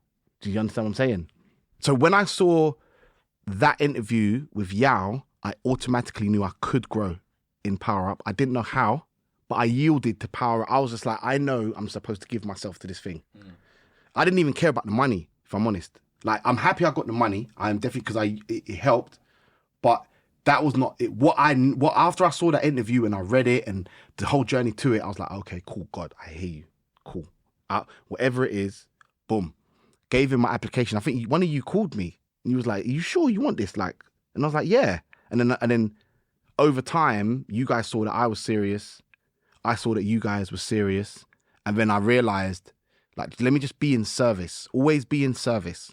Like, I'm not putting myself in a situation where I'm not going to let no one take the piss out of me, kind of thing. I'm a grown man, so I can be in service vulnerably. And if I feel uncomfortable now, as a grown man with ADHD, I can go, do you know what? Power Up ain't respecting me. Let me just say, guys, I can't turn up today, rather than, who do you think you are? Like, I can just say, maybe, do you know what I mean? Like, I can handle myself way better. So now I feel way more comfortable giving, because I know that I can set a boundary without upsetting people, which is very important to me, because I don't care how aggressive you want to be. I don't want to upset no one. Like, so the whole thing was actually quite smooth. So I was like, yeah, I'm supposed to be here because this was easy. Like, and then I've called you up. I've said to you, I'm willing to do whatever you guys need me to do. I've called up Yao. You guys have helped me out in the long term. I've gotten other grants. I've called you up and gone, thank you for this. Both you and Yao have gone. It's almost like you're like, why are you thanking us? And I was like, why not? Like, and you're like, people don't do that. And then now I'm starting to see, oh, okay, like these guys have spent all this time creating this thing that supports black people, and we don't understand how important it is. And I am a face in our community. Maybe that's part of why I need to be here for you guys. It's like, they don't understand. It's like, Power Up is not the end. It's the beginning of the journey. Absolutely. And then these guys, like you couldn't have started Power Up if you did not have a banging reputation and a banging work ethic, and you wasn't intelligent enough to start a program like that. Now I've gone through it, so that means you know other people that could help me and do that stuff. Like it's bigger than that. And then the intention was yield to Power Up and just do your best without allowing people to take the piss out of you. You guys respected me. Like there was a couple of conversations I started seeing, like you guys have got a lot of patience as well. I started seeing what type of people you were. I was like, this is a wicked work environment. And it's a very honest work environment. If I've done something people were uncomfortable with, I'd at least be told. And it's not like, because we all make mistakes. We all do things and I now I don't feel like I'm inadequate. I don't feel like my neurodivergence is an issue. I feel like, because there's been times I've said to you guys, I think you could have done that better. But it's like the forum is open, or like the forum is open for a conversation because we are all able adults that want the same thing and are able to give each other the same thing. Yeah. So everyone's kind of, and with the music industry as well, I feel like we are in a space where we're free to make our own decisions. No one's pressuring us to make money for them. Do you know what I mean? And I think a lot of people don't realise that about major record labels. Everyone wants to diss major record labels. The A&Rs are getting taken the piss out of too. The A&Rs, a man signed one of the biggest artists in the world. Yeah? I won't name who the artist is. This guy has signed 2 free artists to this label. The next year, he didn't sign a big artist. He got fired. Biggest artist in the world, he signed. Yeah. A&R, all their projects. The next artist he signed, the label said, yeah, get out of here. Yeah. That's the pressure that those guys are on. That's why they're so aggressive. Because we don't realise their job is on the line. They don't get the free warnings that you get when you work a 9 to 5. Whereas with you lot, you did Power Up because you wanted to.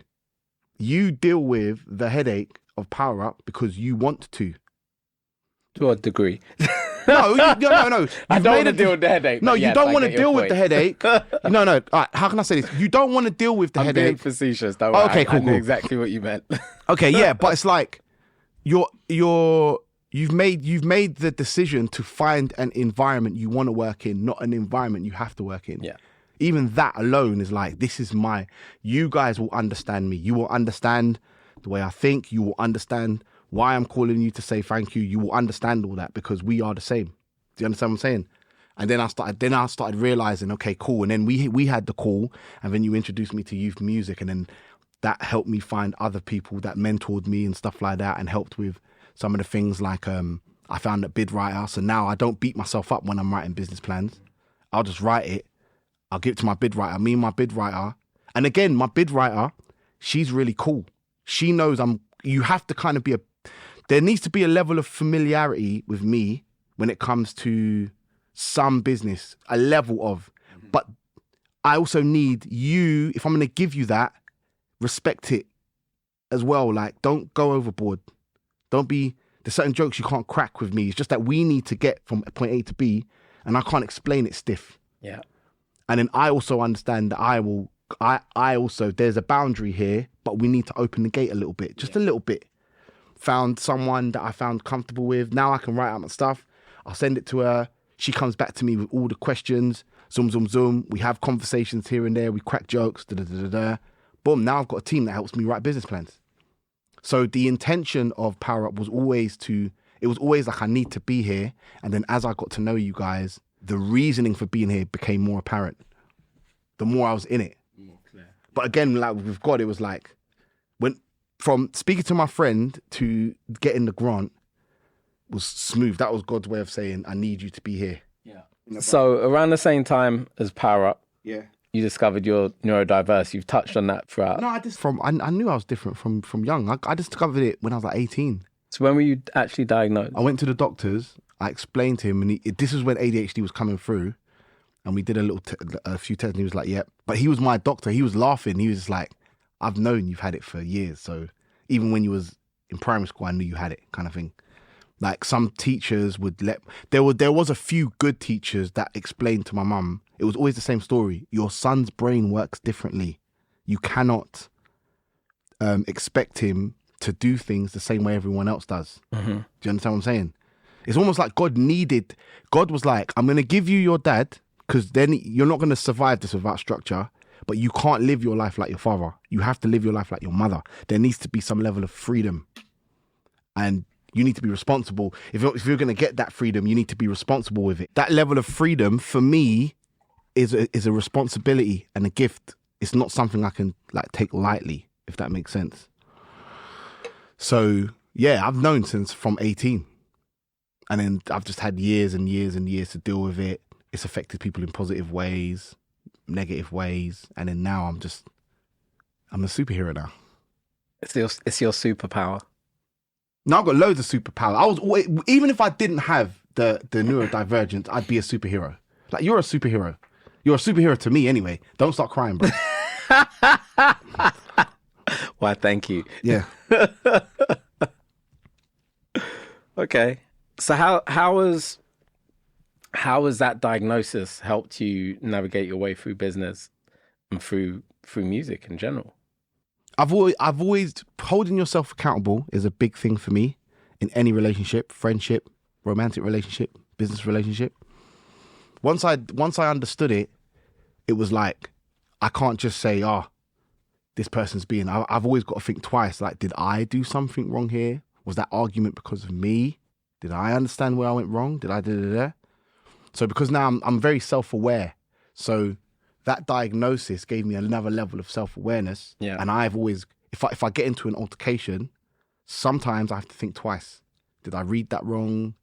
Was I giving off an aggressive energy? Because again, like growing up in the hood and having ADHD and having a draconian dad, like, you got to survive kind of thing. So there's also that comes with the scenario. So coming from the hood and having ADHD and an antisocial disorder, all mixed up together in some way or form, I've always got to think twice.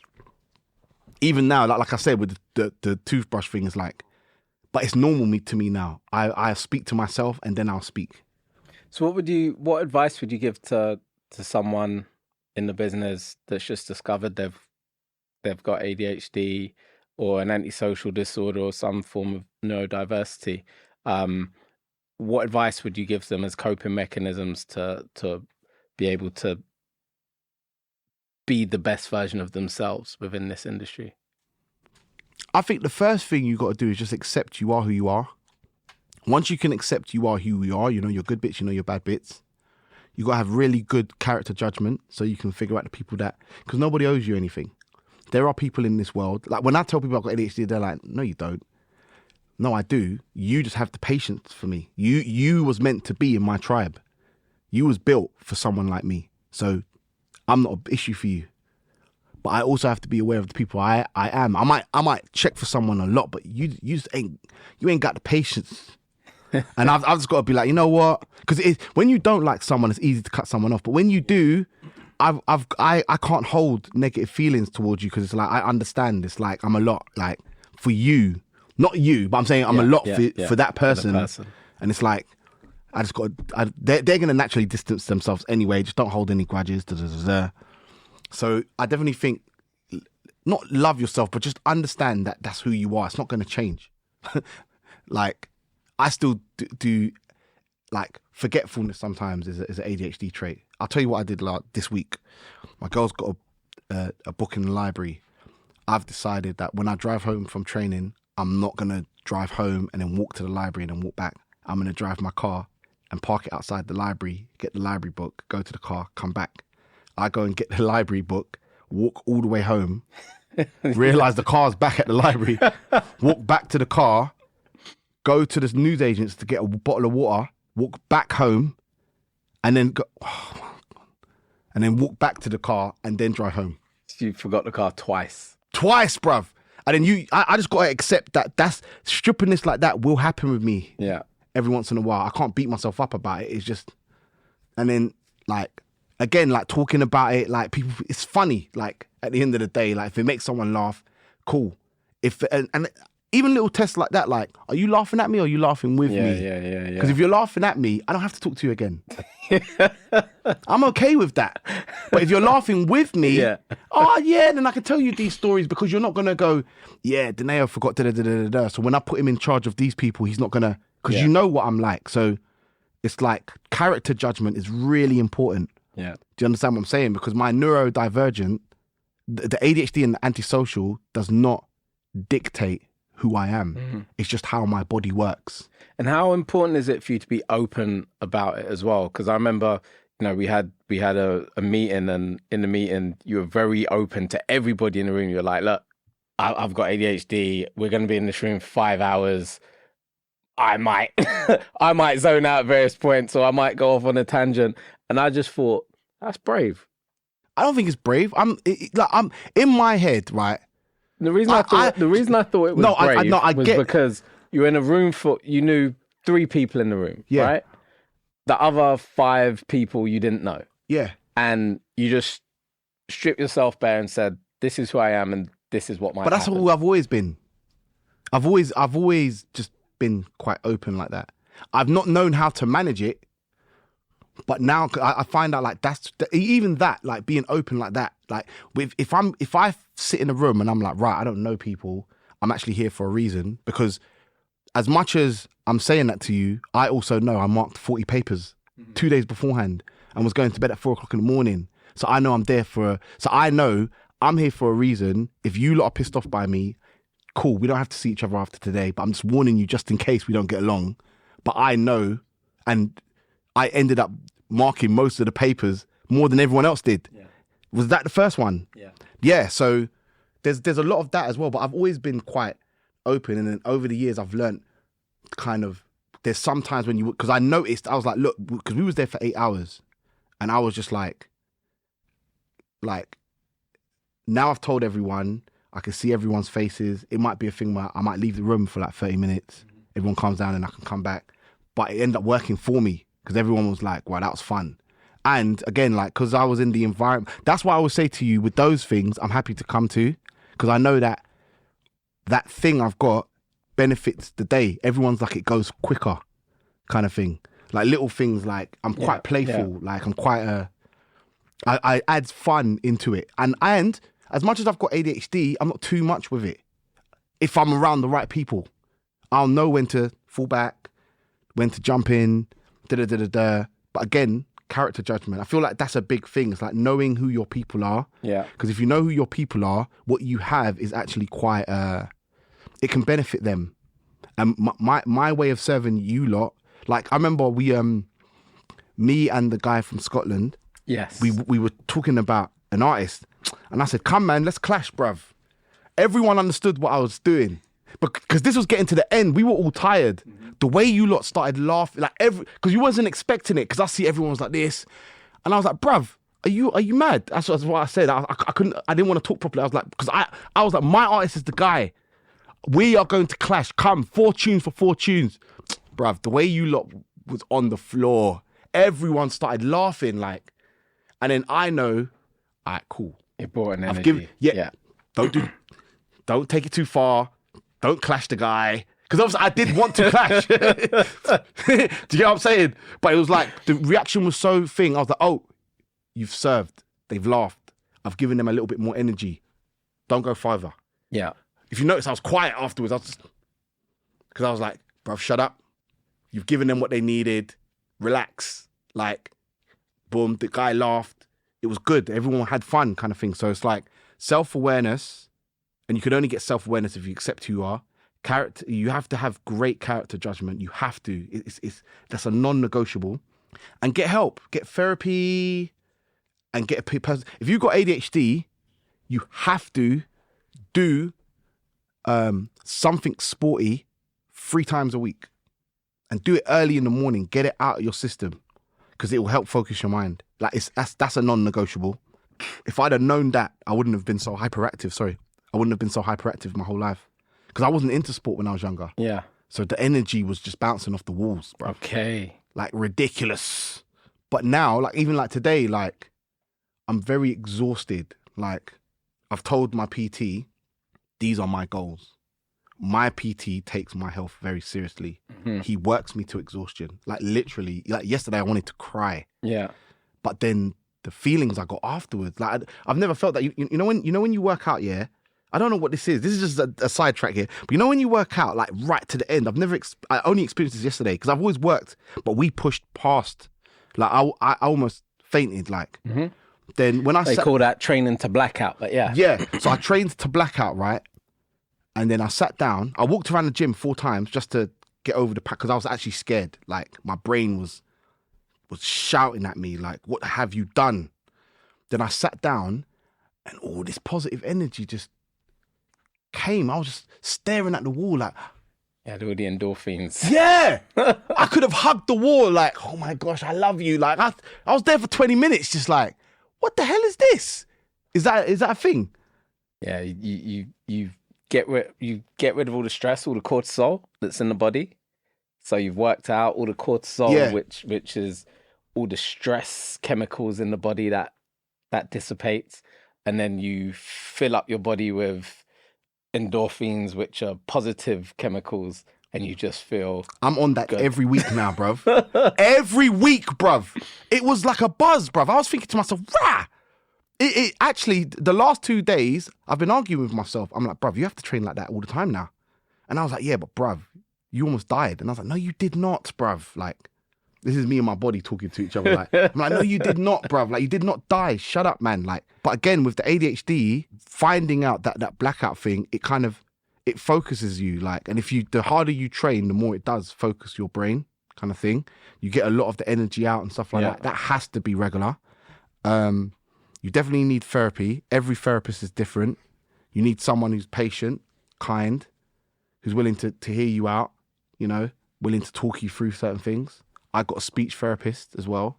Okay. But I didn't do that for ADHD. I wanted to start doing TED Talks, and I realized through Power Up, I'm getting a lot more talking gigs. Yeah. And I can talk to you outside of Power Up, and you, Ben, will understand what I'm trying to say. But when we talk in public, I can't talk like that. Yeah. I have to speak in a certain way. So that indirectly also helped. I had to write a script, and me and this woman wrote out a script, and I learned it, and we understood why. And then when I would go to meetings, like before I would come to you guys, I'd have a meeting with her, and I'd say, she'd go, how would the meeting go? I will explain to her how the meetings would go, and we would practice going back and forth and stuff like that. So that's more of a business. That was more like, as I'm becoming a business person, I'm doing a lot more public speaking, and I need to be clear of what I'm saying, because I don't want you to misconstrue what I'm saying, because what I'm saying could actually benefit you. Yeah, I would say know yourself, learn other people, definitely work out. This is for ADHD alone, yeah? Definitely get a therapist. The speech thing you don't have to do, but if you've got an antisocial disorder, 1000% get a therapist. Get a specific one. Get a book called How to Make Friends and Influence People. Do you know what I mean? Because if you've got an antisocial disorder, it just means that you didn't socialize enough as a kid to understand that you don't interrupt someone when they're talking, or to understand banter, or it kind of... I've got quite a literal way of thinking, and I don't think that's natural. I think that came from being isolated from nursery to when I was 17 years old. So, for producers, songwriters, you're someone that blends multiple genres. I mentioned it before that I hear so many different styles within your music. How do you stay inspired to be so creative? And what advice would you give to producers, songwriters out there that are trying to find their way and find their sound? I stay inspired by being a fan first. I was saying this to my friend today. I make music because I enjoy making it. I'll make music if I weren't making money. I'll make music when I'm making loads of money and everyone's like, I love you, Donae'O. I'll make music when everyone's like, oh, you're a has-been, it's long. I'm a fan of music, so much so that when I make a rhythm that I like, I'll thump it. I've got loads of songs that no one's ever going to hear. Yeah. And that all comes from being a fan of music. I like playing music. I like making music. It's playing music, innit? It's like, I like listening to it all the time. I haven't lost...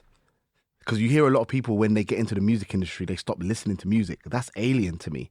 I'm listening to Katy Perry, Last Friday Night, and I'm there, boom, boom, and people are looking at me like, bruv. Then I'm listening to a Movado song, and I still enjoy music as a fan first. Yeah. But what inspires me is, music is not my profession first.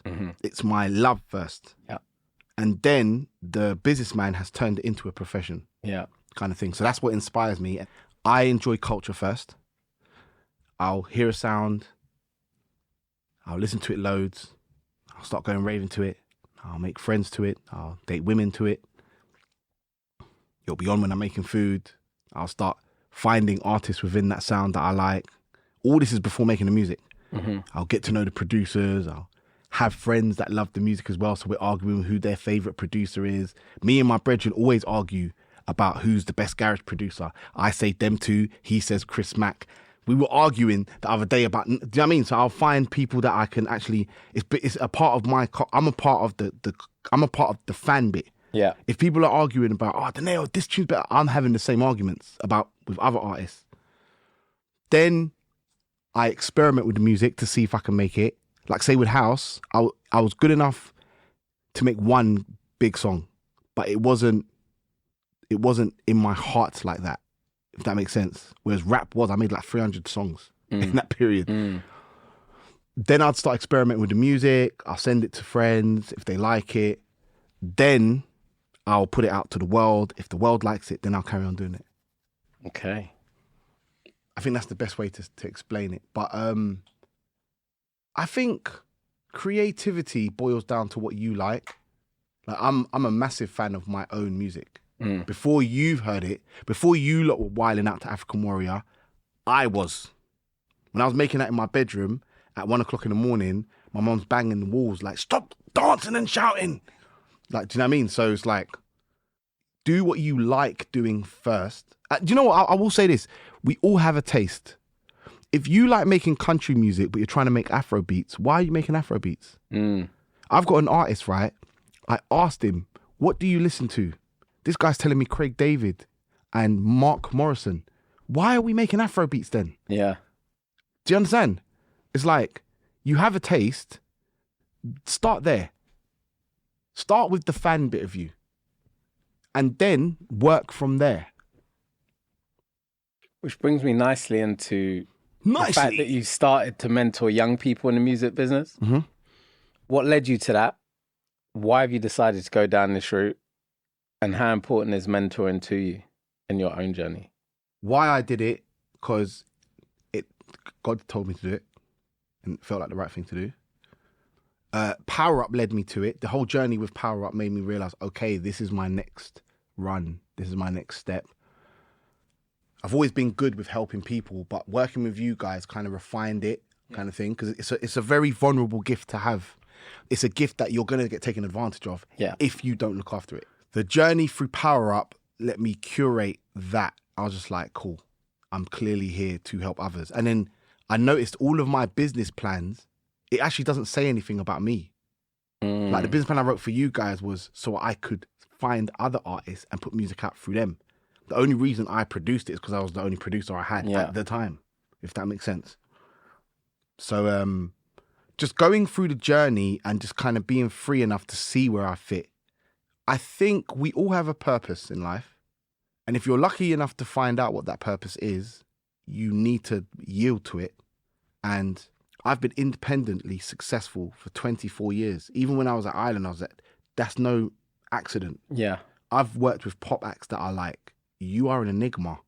So after a while, once you get over your ego bit of it, like, okay, I've enjoyed the Donae'O thing. Now it's like, what the hell does this mean? Like, why have I been given this gift and then given away to share this gift with people who want it? Because that's really all I'm doing is like, I've been lucky enough to find people that like my music, innit? It's not like everyone likes my music. Yeah. But for some reason, I have a direct link to the people who like my music. So much so that the people in Power Up liked my music. And they were like, wow, we want Donae'O to get involved. Do you get what I'm saying? So I've been questioning, okay, so I've got this power of independence. I clearly can look after myself and look after others. It can't be for me. It wasn't made for me. It was made for others. And I like to help people. Like the amount of people I've helped in the industry before this, I've always been able to do it, but I've never, because God wants you to turn it into a business. He wants you to make money from it. He wants you to organize it, because if you don't organize it, you're not actually helping people. Mm-hmm. You're just giving them bits and bobs, but you're not giving them the tools that they actually need. And to do that, you need the businessman. You need that guy to organize all of it. Otherwise, it doesn't work. It's just a dream. And then a businessman without the creative, it's just, you're selling air. Yeah. Do you understand where I'm coming from? So the mentoring is extremely important to me now because, you know, this is like the third gift that I've got. And I've organized it by working with you guys and finding out and seeing how you guys do it and then doing it in myself. And then, like I said, I'm 41 now.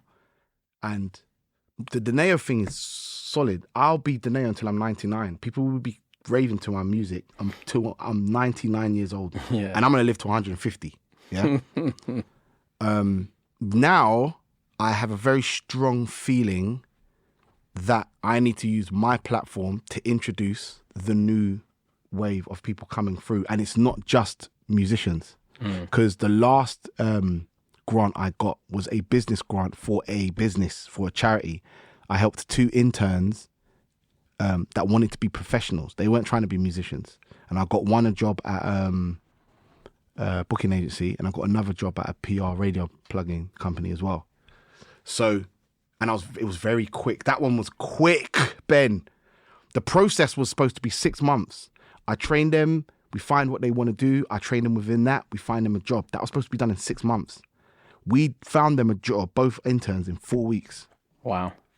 Like, I didn't realize I even had the network because it was like, yep. This was too easy, bruv. Not like it was easy, but it was too easy for me. Yeah. It was like, there was loads of other like, I've got someone running the company. I had an accountant. If it weren't for them, it would have been a mess.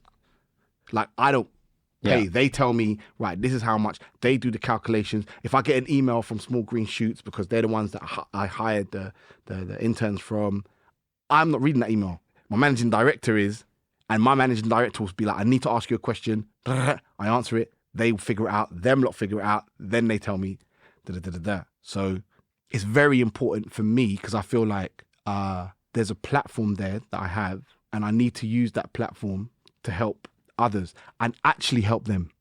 Because my the charity program is called Zephron First Steps. It's very specific. I'm not trying to get you into the music industry.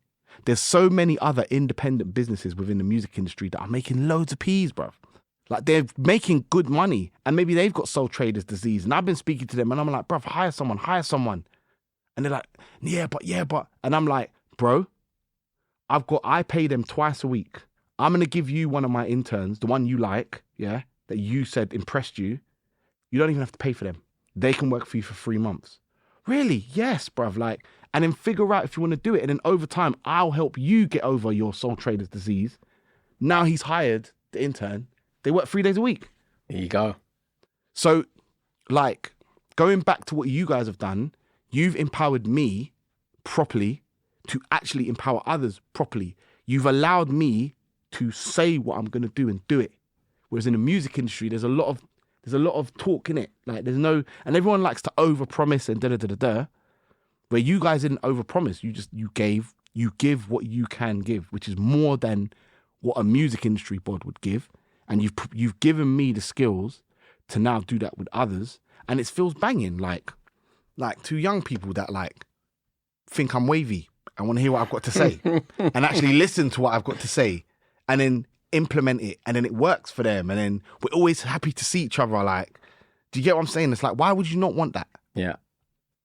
Like, that's the type of environment I want to work in. Do you know what I mean? Like, there's a lot of younger like influencers I'm speaking to now, and I've noticed through doing that, I've realized, you know what?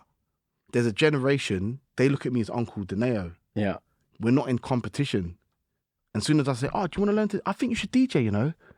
They're like, really? Yeah, I'll come teach you. What do you want out of it? Nothing. It doesn't cost me anything. I'm not making a tune with you. Like, I think you should DJ. Come here for an hour. I'll teach you how to DJ. Then you got to do the rest. You don't want nothing. No, I don't need nothing from you. If you want to give me something, then we can figure out where this relationship is going. But I have a need to teach you to DJ. So why don't you just come and DJ? And then I got my niece or my nephew. I'm teaching them how to do stuff. They're gassed. Like, one of my artists, I taught them how to write bids. They got money from PRS. That money they used to pay a singing coach. Now my young artist is paying a grown man peas to do singing lessons. That singing coach takes my guy seriously. My guy takes me. Do you know what I mean? It's like we're actually, you don't realize you're not supposed to help people for your ego. You're supposed to help someone so they can help someone else, so they can help someone else. Like, you're not, I don't know how to say this, yeah, but I'm not important by myself. I've got a role to play, and the role is important. And if I don't play the role, maybe you can't play your role. And then if you can't play your role, because there's been many times I've had conversations with people and they might be like, oh, this is long, you know. And I've called them and gone, do you know what just happened to me? And they've gone, right, do you know what? Maybe I should stick in a little bit longer. It's the sum of all the parts coming together. Yeah. And why I said I need to explain it is because I am important. I'm God's child like you are. But what we don't realize is we are part of a bigger picture. And it sounds cheesy, but it's like your gift is not important until you give it. Yeah. You're not supposed to keep it and hold it and hoard it. Yeah. Like there's people I've only worked with, again, from point A to point B, but the things they've done after point B, the people that they've helped, it's kind of like, bruv, like your purpose is important. What you're doing is important. You are important in another way. Yeah. You're important to your children or your wife that wants to see you every day, or your parents or stuff like that. But there's a bigger picture here. And actually, you are important, because if you don't do your thing, everyone else can't do their thing. And then you can't find people to then help you do your thing. So yeah, we now found the words. You are important, and what you're doing is important, and it's bigger than you think it is. Well, I think we're going to end it there. But before we end the podcast, we like to end with an understanding of what it is that allows you to be unstoppable. So today's question to you is, can you share a moment when everything was up in the air? Didn't know what was going on. Thought everything had gone to crap. The moment when grime died and baseline died and I didn't know what I was going to do with my life, and then I decided to get a job. That moment I realised I'm a G. I realised there's no problem I can't fix. But it took me years to get used to that. But the beginning of Funky was the journey of the man in me, the superhero in me.